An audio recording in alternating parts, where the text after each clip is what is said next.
오늘은 사도행전 20장을 읽었습니다. 자, 20장은 이제 19장에서 바울은 제3차 전도 여행을 시작을 했고 20장에서 이제 예루살렘으로 가는 여정, 그래서 3차 전도 여행의 마침을 볼 수가 있게 되는데 그 과정을 이제 여러 군데 이렇게 지나서 지금까지 복음을 전했던 사람들을 돌아보면서 그 복음이 전파된 곳에 가서 그들이 잘 있는지 확인하고 그들에게 권면을 하면서 돌아가는 그러한 모습을 볼 수가 있어요. 예, 여기서 이제 소요가 그쳤다라고 하는 건 에베소 지방의 아데미 이 사건으로 인해서 모든 사람들이 막 일어나 난리를 폈죠. 여기서 바울은 정말 자칫하면 여기서 맞아 죽을 정도로 위험한 위치에 있었습니다. 그래서 거기에 더 있을 수가 없기 때문에 바울은 제자를 불러 권한 후에 작별하고 마게도냐로 떠나가게 됩니다. 이렇게 해서 마게도냐로 가서 헬라에 이르고 거기서 석 달 동안 있다 배 타고 수리아를 가고자 해서 유대인들이 자기를 해하려고 공모함으로 마게도냐를 거쳐 돌아가기를 작정했다. 그러니까 여기 가려고 그러면 또 유대인들이 방해하고 그래서 또 다른 길로 돌아가고 하는 이런 여러 가지 어려움을 겪어서 그래서 그들과 함께 그들을 피하고 그리고 바울과 함께 믿기로 작정했던 사람들과 더불어서 이렇게 드로아에 이렇게 이르렀다. 그래서 우리는 무교절 후에 빌립보에서 배로 떠나 닷새 만에 드로아에 있는 그들에게 가서 이레를 머무니라. 그랬죠. 자, 이 드로아에서 무슨 사건이 있었어요? 여기에서 유두고라고 하는 청년이 말씀을 듣는다고 아마 많이 더웠고 그랬으니까 창문에 걸터 앉아서 말씀을 듣다 그냥 졸아버린 거예요. 밤새도록 그냥 이 바울의 열정이 대단하죠. 내일 떠날 건데 한잠도 안 자고 그냥 끝까지 그들에게 마지막 부탁의 말씀을 하고 있었는데 이 누구가 창문에 걸터 앉아 있다가 그만 너무 그냥 졸린 바람에 떨어져가지고 3층에서 떨어졌어요. 떨어져서 내려가서 보니까 애가 죽은 거예요. 근데 바울이 함께 내려가서 그에 엎드려 그 몸을 안고 뭐라기는 떠들지 말아라. 생명이 그에게 있다. 죽은 것이 아니다. 예수님께서 어린 소녀를 보고 죽은 것이 아니라 잔다. 뭐 이렇게 얘기를 하고 또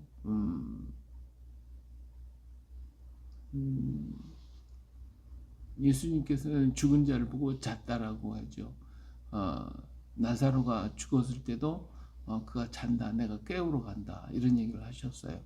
이 바울 사도 아직도 생명이 있다, 떠들지 말아라 하고 그를 위해서 기도하고 했을 때에 유두고가 살아났죠. 그래서 올라가 떡을 떼어 먹고 오랫동안 곧 날이 새기까지 이야기하고 떠났다. 밤새도록 한잠도 안 자고 떠났는데 사람들은 살아난 청년을 데리고 가서 적지 않게 위로를 받았더라. 거기서 다시 일어나 아마 좀 누워 있었는지 모르지만 하여튼 청년을 다시 살아나서 위로를 받는 이런 기적의 역사가 일어나게 되었습니다. 이처럼 바울의 이제 3차 전도 여행의 마무리는 이제 지금까지 전했던 지역을 전부 다 돌아보면서 그러면서 그들에게 마지막 권면의 말씀을 전하고 있는 것을 볼 수가 있습니다. 이렇게 이제 바울이 돌아서 여러 사람들을 또 만나고 여기 보니까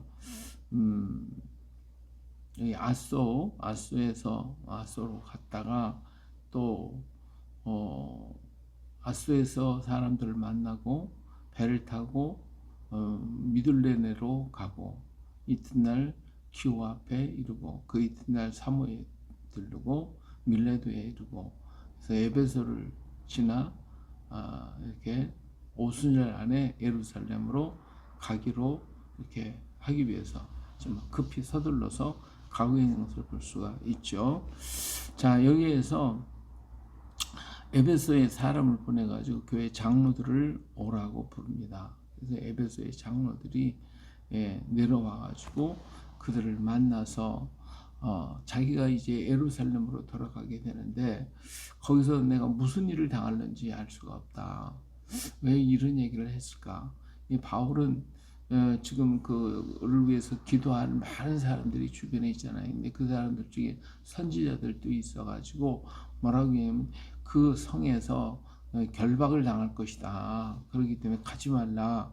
라고 하는 그런 얘기를 계속 지금 하고 있었던 것 같아요. 그렇기 때문에 바울이 그들에게 말하기를 여기 오직 성령이 각성해서 내게 증언하여 결박과 환난이 나를 기다린다고 하시나 내가 달려갈 길과 주 예수께 받은 사명 곧 하나님의 은혜의 복음을 증언하고 증언하는 일을 마치려 하면은 나의 생명조차 조금 더 귀한 것으로 여기지 않는다. 아무리 그런 일이 있어도 내가 해야 할 사명이 있다. 이 사명을 다 감당하기 위해서 난 가야 된다. 예루살렘으로 가야 된다. 라고 하면서 돌아가는 모습을 볼 수가 있죠.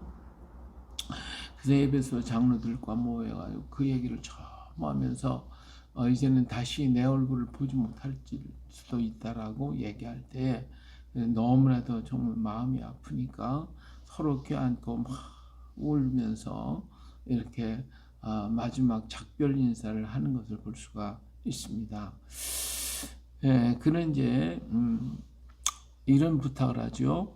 자기를 위하여 또는 온 양떼를 위하여 삼가라. 성령이 그들 가운데 여러분을 감독자로 삼고 하나님이 자기 피로 사신 교회를 보살피게 하셨다.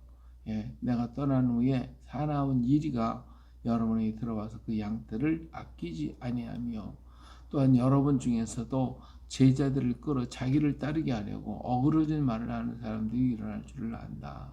그렇죠?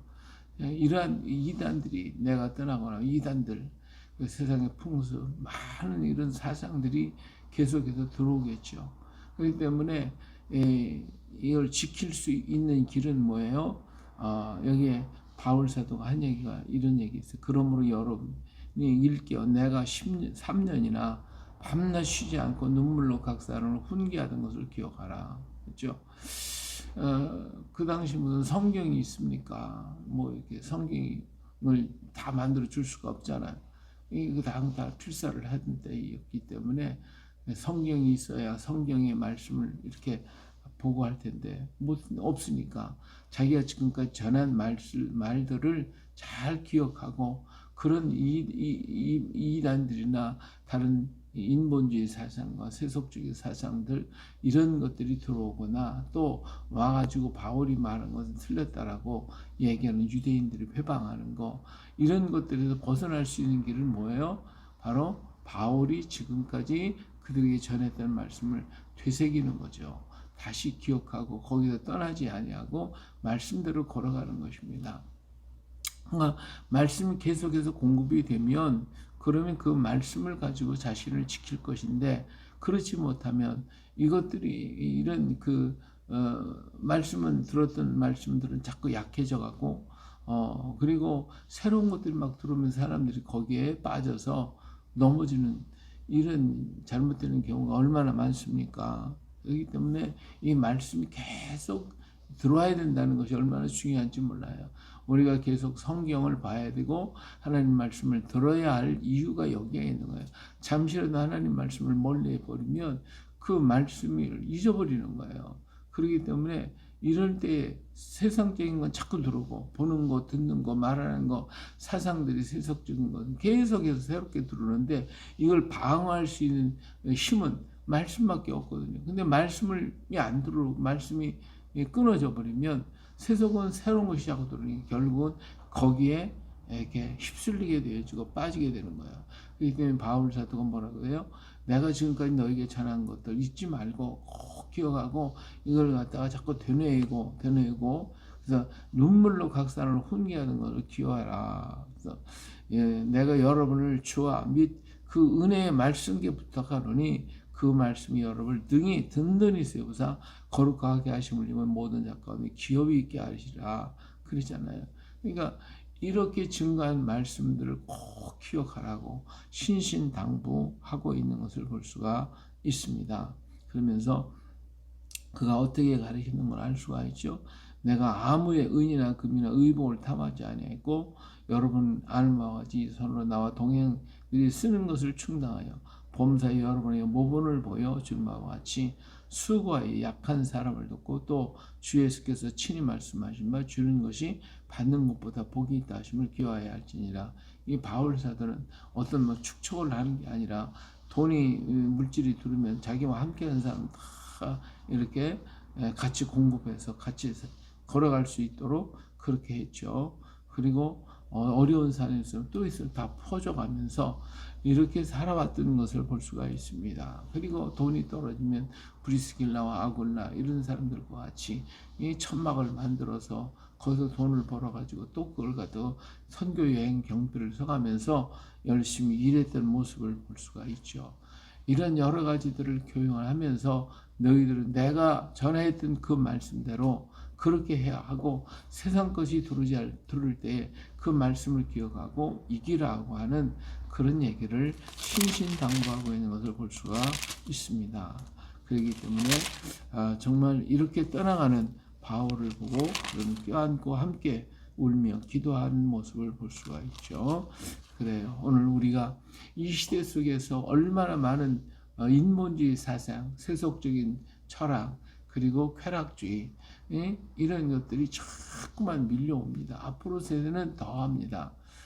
그렇게 되면 사람들이 자꾸 세속적으로 흘러가고 그 정신적인 그 공허가 일어나게 되고 많은 허망한 것들이 마음에 가득 채워지게 되는 거예요.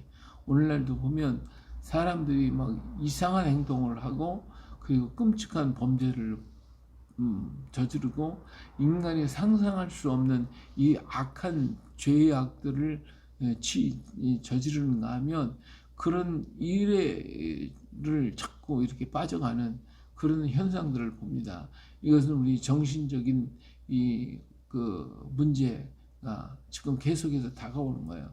확 막혀지는 거예요. 정신이 피폐해지고 확 막혀지는 거예요. 왜냐하면 꿈이 없으니까 일생의 모든 것들이 전부 다 기계화돼요.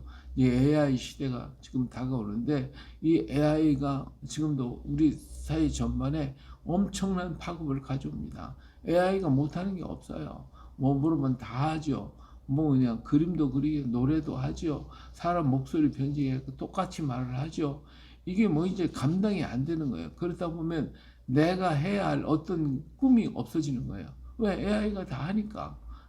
내가 어떤 것을 해야 되겠다고 하는 의지조차도 없고, 내가 아무리 공부를 해도 AI에 따라갈 수도 없고, 그러다 보니까 정신이 삭막해지는 거예요. 삭막해지지.